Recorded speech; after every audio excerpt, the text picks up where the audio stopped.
Já volto aqui contando que o corregedor da Câmara, o deputado Diego Coronel do PSD da Bahia, revelou que Hugo Mota pediu cautela na análise do caso dos 14 parlamentares que obstruíram os trabalhos na casa. Coronel destacou que o presidente da Câmara, que respeitou ao regimento interno, inclusive o corregedor deve emitir os pareceres dos processos ainda hoje.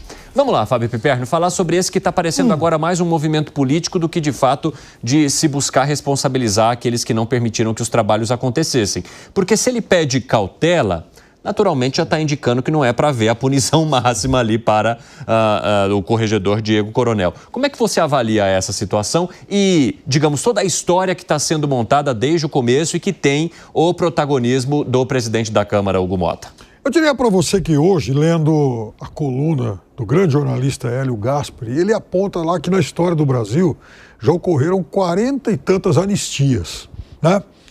Eu acho que isso está me cheirando a 40ª, não sei o que, perto da 50ª. Porque, vejam só, foi um ato que todo o país viu, todo o país testemunhou, falaram em 14, que esse número poderia ser ampliado, mas, na verdade, isso também dá uma grande carta de barganha ao presidente Hugo Mota para fazer o que ele bem entende, para dar recados do tipo, olha, se vocês continuarem me pressionando aí por conta de anistia ou para fazer pressão, sei lá por quê, eu coloco esse processo para andar. E, na verdade, é uma pena, porque é indecente se acenar com impunidade para quem realizou esse motim. Isso é inconcebível na história do parlamento. José Maria Trindade, seria acenar com impunidade? Como é que você avalia esse movimento aí do presidente da Câmara?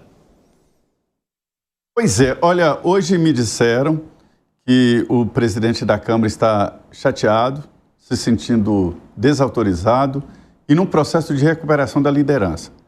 Aliados dele dizem, chorou assim, não literalmente, né, mas reclamou muito do episódio de invasão do plenário principal da Câmara dos Deputados. E que ele até perguntou a alguns aliados, e aí, qual vai ser a resposta?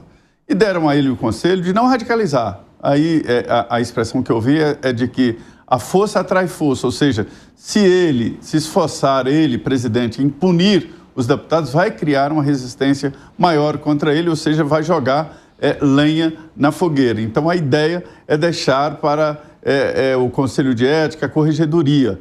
E outro conselho é deixar a casa funcionar. O que é o processo legislativo funcionar? Comissão e enfim, nada de levar diretamente ao plenário para não acirrar os ânimos. Então foi assim que ele criou uma comissão para lidar com a história do foro, que virou prioridade, o foro privilegiado para o PL. Tancredo dizia que quando se cria uma comissão é porque não quer resolver o problema, mas enfim, despachou, né?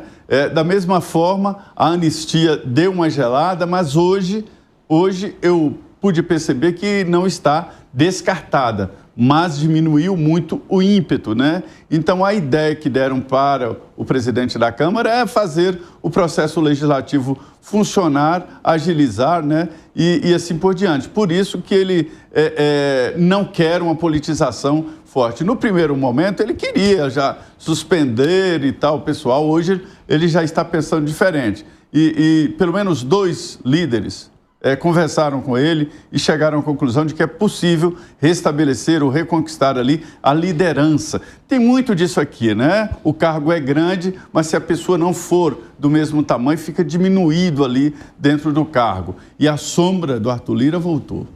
Fala, Gani.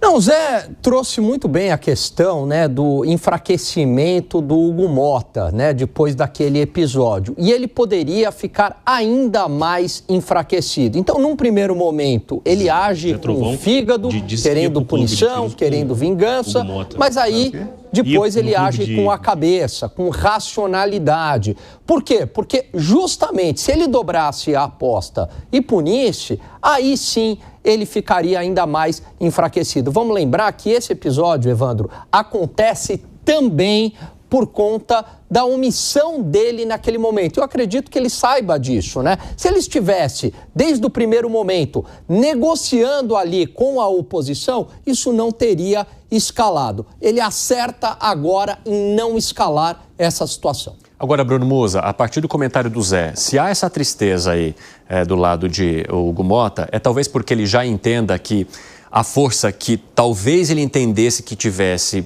uma parte já se perdeu nesse processo? Eu acho que sim, é inevitável isso, eu concordo muito com todos os comentários até agora. E a gente tem que, enfim, tentar ler nas entrelinhas, né, esses acordos que vão acontecer, na forma como isso vai sendo negociado. Cada vez mais as entrelinhas ficam difíceis de serem negociadas, ainda mais quando um político ele vem perdendo força, que eu acho que a cara disso foi ter o envolvimento de Arthur Lira em todo esse processo, né? Então, é difícil quando você perde a casa ou perde o poder ali dentro daquele ambiente que você comanda, sendo presidente dela.